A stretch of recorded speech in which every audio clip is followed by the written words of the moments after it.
11조의 원리와 정신이라는 제목으로 여러분과 좀 말씀을 나누겠습니다. 오늘 본문은 여러분이 아마 아까 봉독하시면서 보셨겠지만 11조에 대한 이야기를 하고 있습니다. 물론 오늘날의 11조와는 조금은 색깔이 다를 수 있지만 원리와 정신은 같기 때문에 오늘 우리가 이 말씀 가운데 주시는 우리의 운용 방식 원리를 좀 우리가 찾아보기를 원하는데요.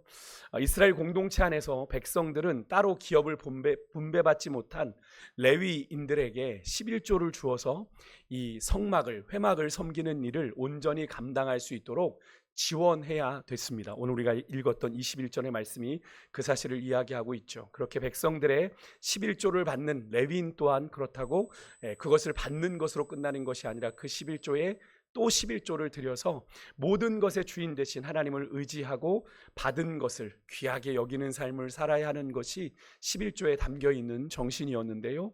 하나님이 주신 것을 하나님께 다시 돌려드리는 것은 단순히 종교적인 의무가 아니라 하나님이 베푸신 은혜가 공동체 안에서 끊임없이 흐르게 하는 하나의 중요한 신앙의 원리가 되는 건데요. 여러분은 이 원리에 따라 살고 계십니까? 이 은혜의 원리를 따라요? 요즘에도 여러 가지 유튜브를 보시면 여러분 아시겠지만 11조가 성경적이니 성경적이지 않느니 이런 이야기들이 있지만 11조의 정신은 분명합니다. 하나님께서 우리의 삶에 베푸신 모든 것이 주님께로부터 말미암았으면 우리가 고백하니까, 그죠? 우리의 삶의 모든 것이 주님께로부터 말미암았고 주님의 것입니다를 고백하는 의미로 우리가 드리는 것이 11조이죠. 내가 누리는 물질, 내가 누리는 시간, 내가 누리는 건강, 모든 것이 하나님 주님께로부터 말미암았습니다. 주님의 것입니다 라고 고백하며 11조를 드리는 것인데요. 그래서 하나님께서는 10의 1조를 드려 하나님이 우리의 삶의 주인 되심을 고백하게 하신 건데, 여러분은 그 은혜의 원리를 따라 그렇게 살아가고 계십니까? 여러분 혹시 그 11조가 여러분에게 그냥 단순히 종교적인 의무로만 하고 있는 그런 행위는 아니신지 여러분 한번 돌아보기를 원하는데요.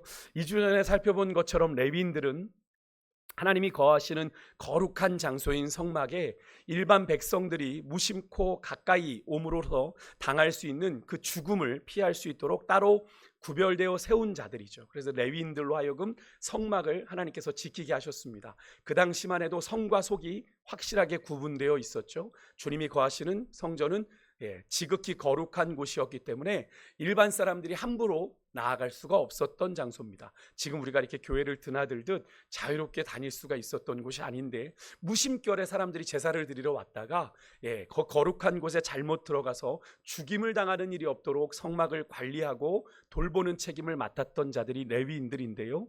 이 레위인들은 그렇게 성막을 관리하고 섬길 뿐 아니라 또 성막의 뜰, 또 방들을 관리하고 또 성막의 여러 기구들을 운반하는 일을 했죠. 그래서 여러분 아시겠지만 레위는 게르손, 무라리, 고앗 자손들이 그 세 지파가 각각의 역할을 맡았던 것을 여러분들이 기억을 하실 겁니다. 성막은 계속 움직여야 했기 때문에 이 성막을 운반하는 일 또한 레위인들에게는 아주 중요한 직무 가운데 하나였는데요. 또 제사장들을 도와서 제사를 드리는 게 계속 드려지니까 제물을 담는 그릇들을 또 씻고, 또 제사장들이 절차에 따라 여러 가지 속죄제, 속건제, 화목제, 소제 이런 제사들을 드릴 수 있도록 그들을 보좌하는 일들을 감당했던 사람들이 레위인입니다.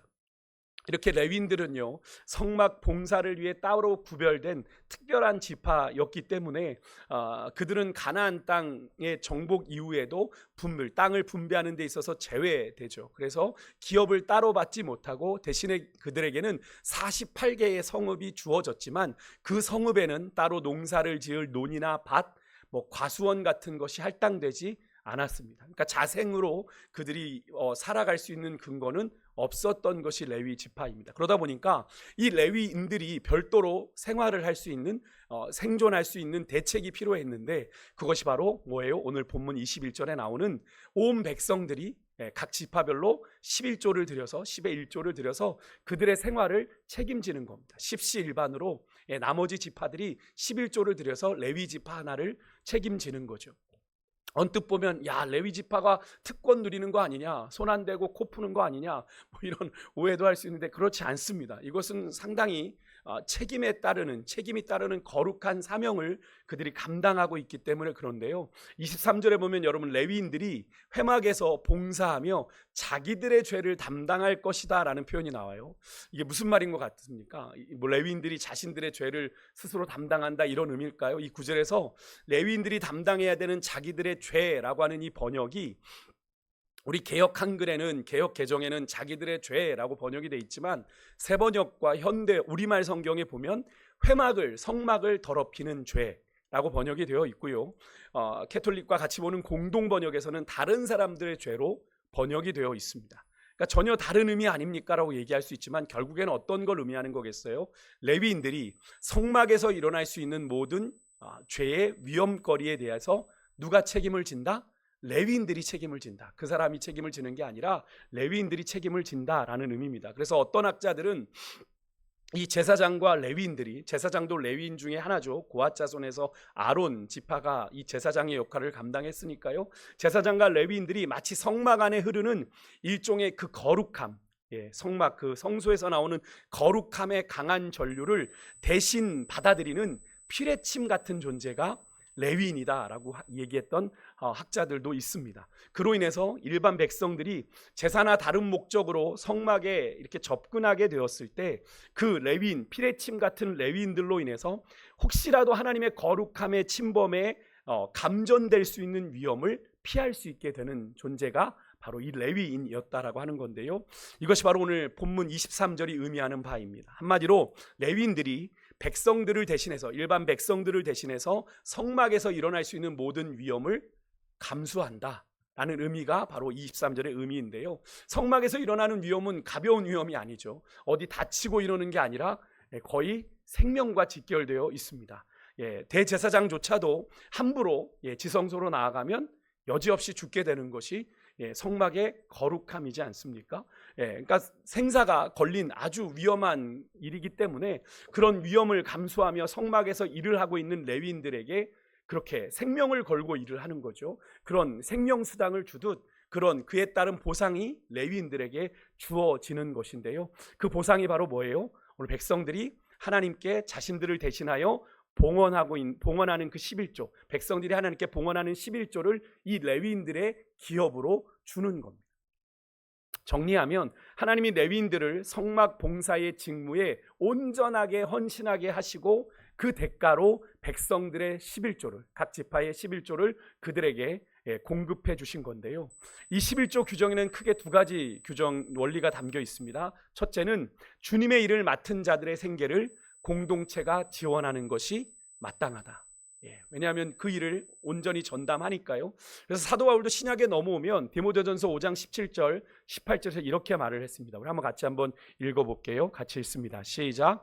잘 다스리는 장로들은 배나 존경할 자로 알되 말씀과 가르침에 수고하는 이들에게는 더욱 그리할 것이니라. 성경에 일렀으되 곡식을 밟아 떠는 소의 입에 망을 씌우지 말라 하였고 또 일꾼이 그 삭슬 받는 것은 마땅하다 하였느니라. 이렇게 사도 바울은 일꾼이 주의 복음을 말씀을 가르치고 또 전하는 자들, 수고하는 이들에겐 배나 존경할 자로 여기며 그들에게 삭슬 그들이 주는 것 받는 것은 마땅한 일로 여겨라. 사도 바울은 이야기하고 있죠. 두 번째 원리는 이겁니다. 주님의 일을 맡은 자들은 다른 것이 아니라 하나님만 의지해야 된다라는 겁니다. 레위인들은 철저하게 누구만 의지해요? 하나님만 의지. 하나님의 명령을 따라 각 지파들로부터 공급된, 사실은 각 지파가 하나님께 드린 11조는 사실 하나님의 것이죠. 하나님께 드려진 봉헌물입니다. 그러니까 하나님이 그것을 누구에게 주시는 거예요?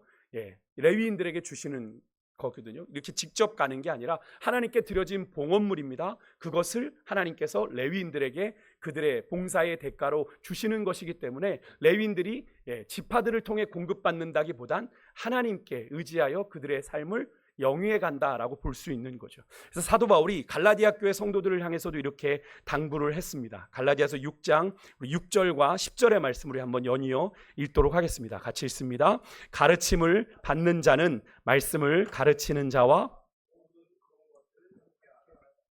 그러므로 우리는 기에 있는 대로 모든 이에게 착한 일을 하되 더욱 믿음의 가정들에게 할지니라. 아멘. 가르침을 받는 자는 말씀을 가르치는 자와 모든 좋은 것을 함께 해라. 여러분을 가르치는 분들과 여러분의 사역자들과 여러분을 섬기는 자들과 좋은 것을 함께하는 그런 은혜가 있어야 된다라는 걸 말하는 거죠.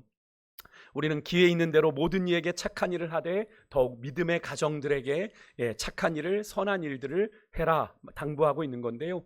근데 이런 상호 섬김의 원리가 지켜지지 않아서 사실 제사장과 레위인들이 먹고 살기 위해 성소를 떠나 밭으로 일하러 갔던 때가 성경에 나옵니다. 이런 이렇게 상호 지파들이 그렇게 11조를 하나님 앞에 봉헌물로 드리고 그것으로 레위인들이 공급받아 살아가는 이 섬김의 원리가 지켜지지 않아서 이 제사장과 레위인들이 성소를 떠나 밭으로 일하러 갔던 때가 있는데 언제일 것 같으세요? 느헤미야 때입니다. 느헤미야 때면 언제죠? 바벨론 포로기 이후입니다. 멸망을 당하고 남유다까지 다 멸망을 당하고 바벨론 포로기 이후에 고국 땅으로 돌아온 제사장과 레위인들이 겪은 상황인데요. 느헤미야 13장 10절에 보면 이런 말씀이 나옵니다. 우리 같이 한번 읽을게요. 같이 읽습니다. 시작. 내가 또 알아본즉 레위 사람들이 받을 몫을 주지 아니하였으므로 그 직무를 행하는 레위 사람들과 노래하는 자들이 각각 자기 밭으로 도망하였기로. 이렇게 되어 있습니다. 레위인들의 수입은 전적으로 백성들이 하나님 앞에 드린 봉헌물로 통해서 나오는 11조에 의존하고 있는데 백성들이 레위인이 받을 몫을 하나님 앞에 드리지 않는 거죠. 그래서 생계를 위한 다른 수단을 이 제사장과 레위인들이 찾을 수밖에 없었고 그래서 그들이 어디로 갔어요? 밭으로 갔다라고 이야기를 하고 있습니다. 여러분, 이것이 느헤미야 때에만 일어날 일인 것 같은데 사실은 이런 일들이 오늘날도 사실은 일어나고 있습니다. 물론 일부러 그렇게 하는 교회들은 없을 겁니다만 그렇게 할 수 있는 교회들의 형편이 안 되니까 담임 목회자들의 생계를 교회가 전적으로 책임져 주지 못하면서 담임 목회자라고 하는 건 사실 24시간 상관없이 교인들을 섬기고 돌봐야 되는 자리 아닙니까? 그런데 이중직을 갖고 사역하는 분들이 계속 늘어나고 있습니다. 그래서 교계 안에 이중직 목회자에 대한 논의가 실제적으로 있습니다. 헌법으로 교단 안에서 이중직을 인정할 것이냐. 왜? 목회자는 전적으로 하나님 앞에 드려진 존재인데 목회자 외에 다른 일들, 택배를 하거나 노가다를 하거나 대리를 하거나 이런 일들을 하는 목회자들이 늘어나고 있는 거죠. 왜? 아시겠지만 여러분, 밖에서는 최소 4인 기준의 최소 생계비가 190만 원이라고 하는데 그것조차도 받지 못하는 담임 목회자들이 수두룩하니까. 그러면 그 목회자의 가정도 어쨌든 생계를 유지해야 되기 때문에 가장된 목회자가 나가서 일을 하는 거죠. 그러니까 교회를 섬기는 일 외에 다른 일들을 하는 이중직 목회자들이 사실은 많이 늘어나고 있는 것이 오늘날의 한국교회의 현실입니다. 담임 목회자가 이러니 사실은 교회를 전담으로 섬겨야 되는 전담 사역자들, 부교역자들도 형편이 크게 다르지 않습니다. 그러다 보니까 주를 위해 전적으로 헌신하는 목회자로 부르심을 받았지만 삶의 무게중심이 사실 인간인지라 목회가 아니라 나중에는 그게 그저 그냥 당장 생계가 되어버리는 경우도 심심치 않게 주변에서 보게 됩니다. 목사라는 타이틀을 가지고 계세요. 근데 목회는 전혀 하지 않는 것 같은 그런 분들이 종종 계시기도 합니다.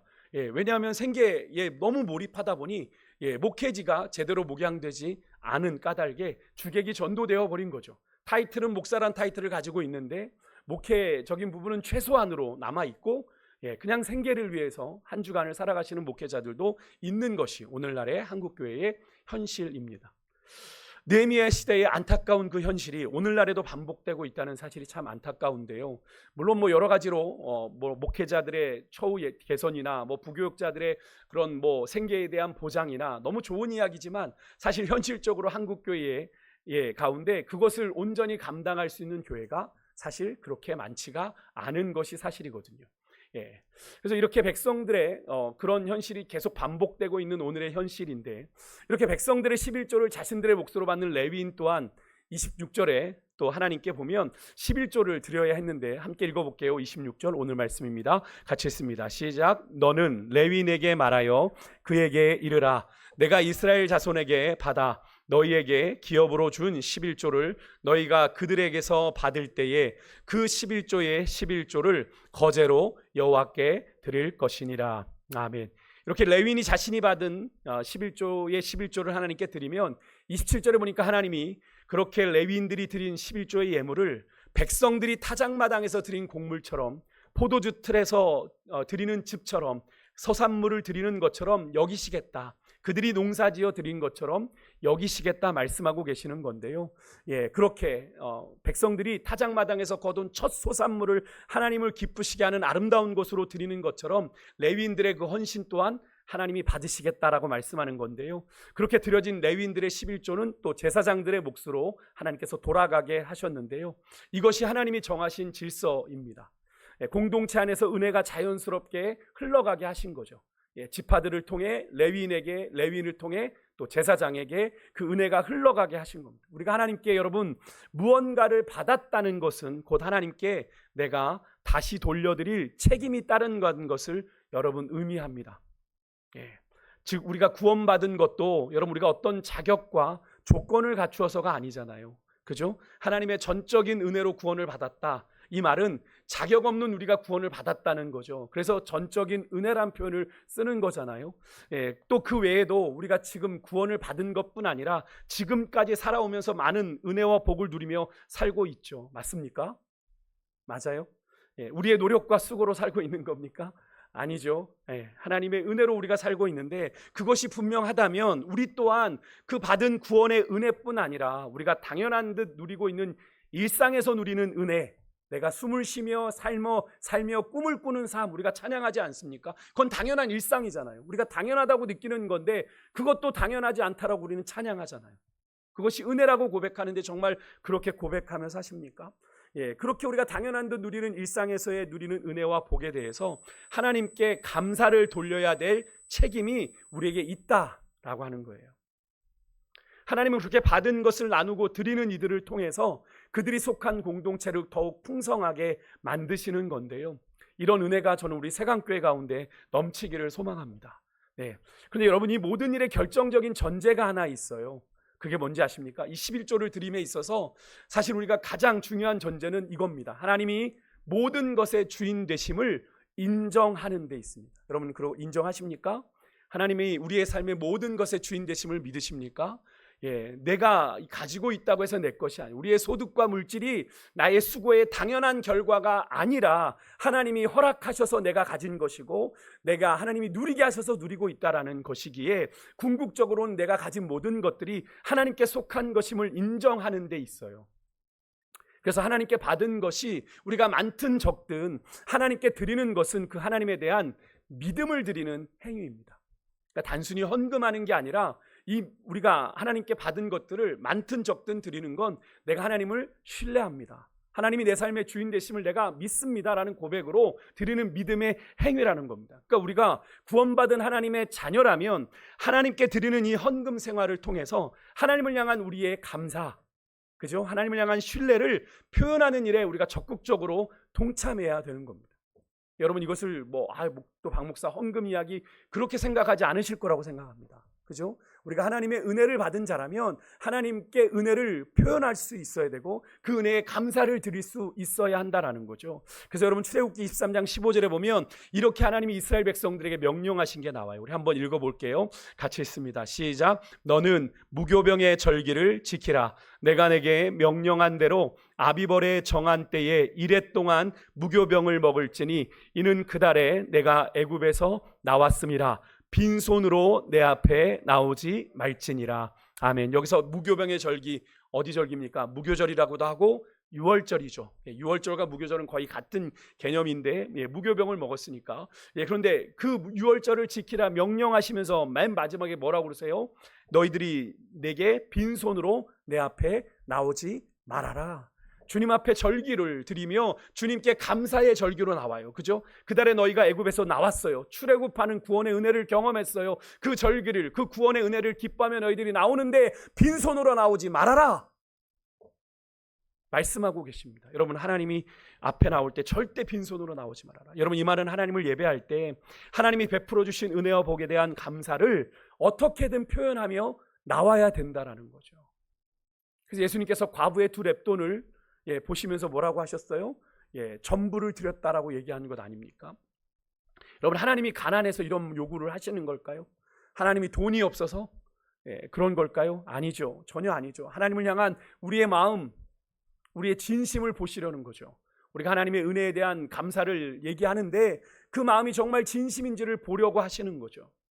그래서 예수님께서도 마태복음 6장 21절에 이런 말씀하신 거잖아요. 내 보물이 있는 곳에 뭐가 있어요? 우리의 마음이 있어요. 여러분 이거 부정하실 수 있는 분 있습니까? 이게 사실이잖아요. 우리의 보물이 있는 곳에 우리의 마음이 있어요. 계속 신경이 가게 되는 건 우리의 관심이, 우리의 보물이 있는 곳에 마음이 있는 거죠.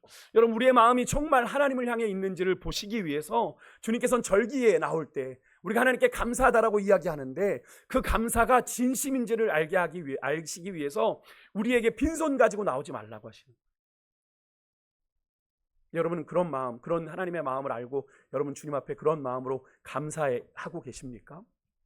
여러분 11조는 모든 성도가 하나님의 주권 아래 살아가고 있음을 고백하는 중요한 의무입니다. 하나님은 우리가 살아가는 데 필요한 물질, 시간, 재능을 우리에게 넉넉히 부어주셨기에 우리가 이렇게 누리고 살고 있는 것 아니겠어요? 그렇게 하나님께 거저받아 누리는 그것을 다시금 하나님께 돌려드리지 않으면 우리 또한 어떤 존재가 될 수 있습니까? 얼마든지 이기적인 욕심의 노예로 전락할 수 있는 성정이 우리에게 있어요, 없어요? 있습니다. 우리에게 있어요. 우리는 그것을 기억해야 됩니다. 제가 그래서 그런 이야기 말씀드렸잖아요. 돈 앞에는 뭐도 없어요? 목사도 없어요.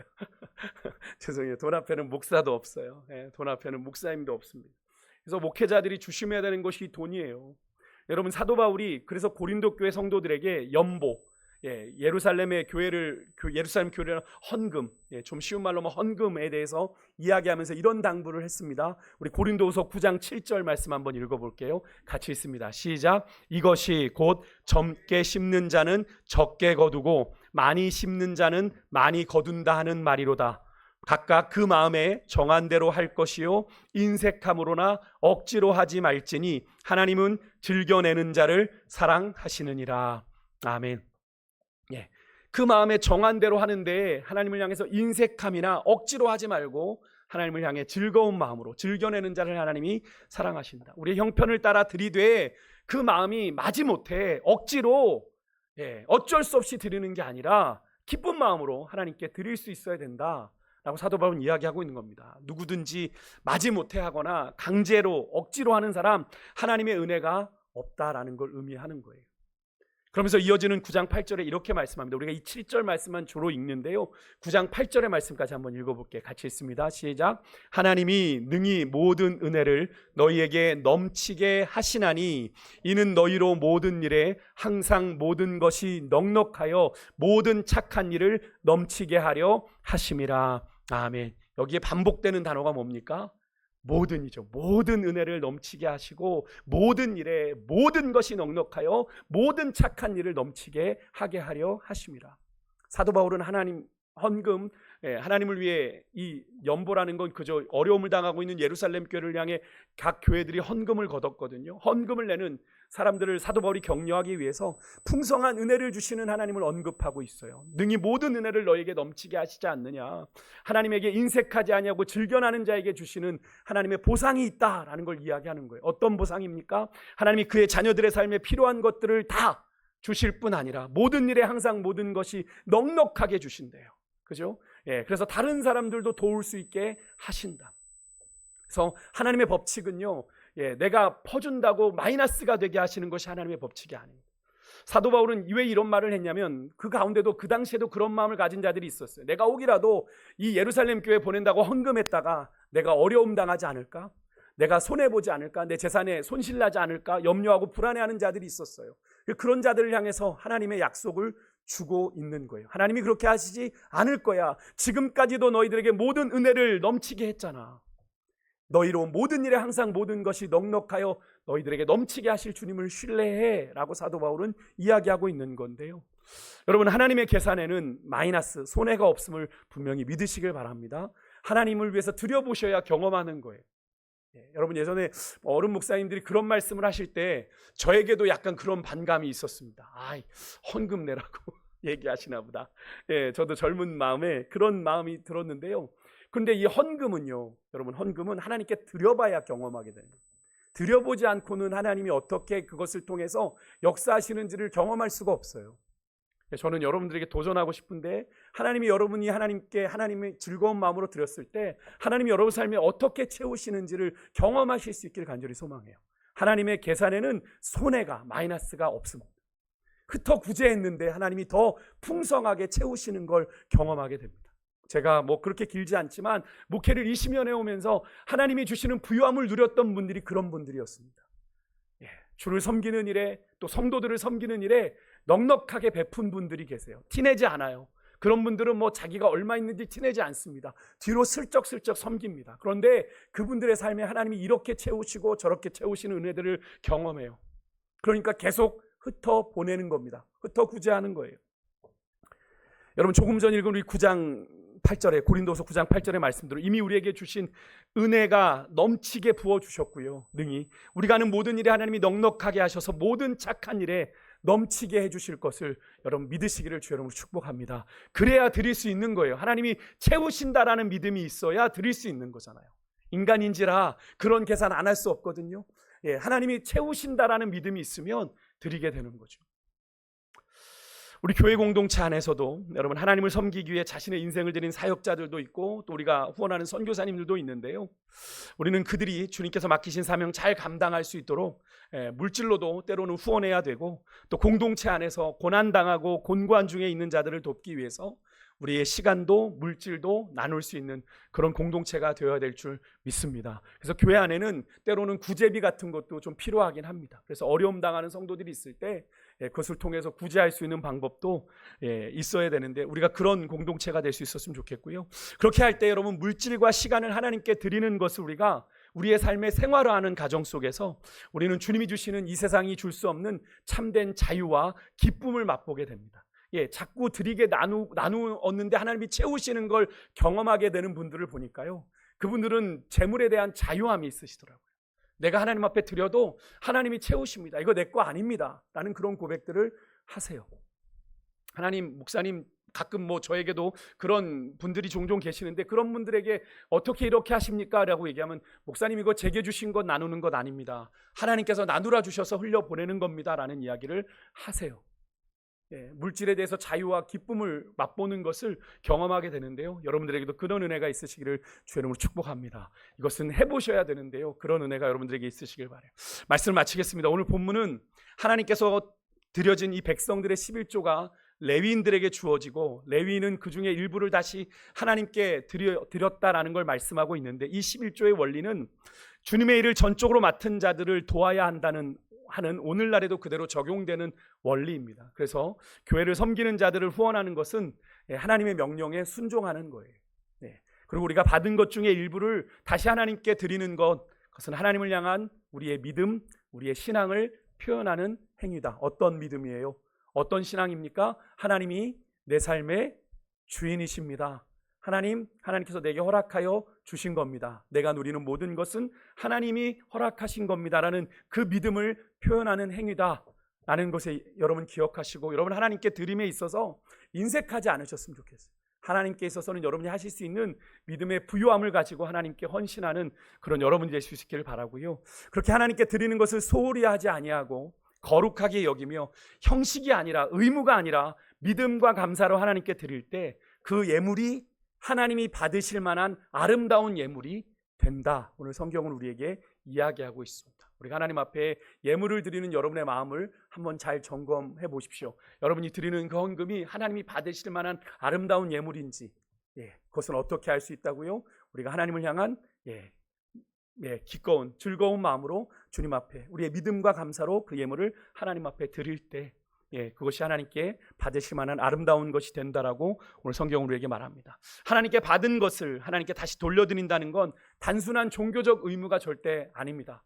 여러분 세상이 말하듯 세상이 비난하듯 교회가 헌금 걷어가지고 뭐 하려고 이런 얘기들 그런 거에서 휘둘리지 않으셨으면 좋겠고요. 그래서 저희 교회는 여러분들 되도록 보실 수 있도록 재정을 다 오픈하는 거잖아요. 그런 데 있어서 저희들도 허튼 마음 먹지 않으려고 공개하는 겁니다. 그래서 여러분들이 바르게 재정이 운영될 수 있도록 여러분들에게 오픈하는 거잖아요. 여러분 그런 의미로 우리는 하지 않습니다. 여러분 우리가 주의 일에 귀한 것들을 쓰게 되는 건데 여러분 하나님의 은혜가 공동체 안에서 끊임없이 흐르게 하는 이 은혜의 선순환이 이 예물을 통해 있어지게 되는 건데요. 여러분, 하나님께 다시 돌려드리는 것, 내게 주신 은혜에 대한 보답으로 다시 돌려드리는 일에 여러분 인색하지 마시기를 바랍니다. 끝으로 오늘 본문의 레위인들이 그랬던 것처럼요, 우리가 받은 은혜를 감사함으로 하나님께 돌려드릴 때 우리 공동체가를 하나님이 더욱 풍성하게 하시고 우리의 삶을 책임지신다라는 사실을 여러분 기억하시고, 절대로 여러분 하나님이 베푸신 은혜와 복에 인색함으로 억지로 반응하지 마시고 자원하는 마음으로 즐겨내는 믿음의 사람들 되시기를 주의 이름으로 축복합니다. 우리 같이 찬양하겠습니다. 우리 찬송가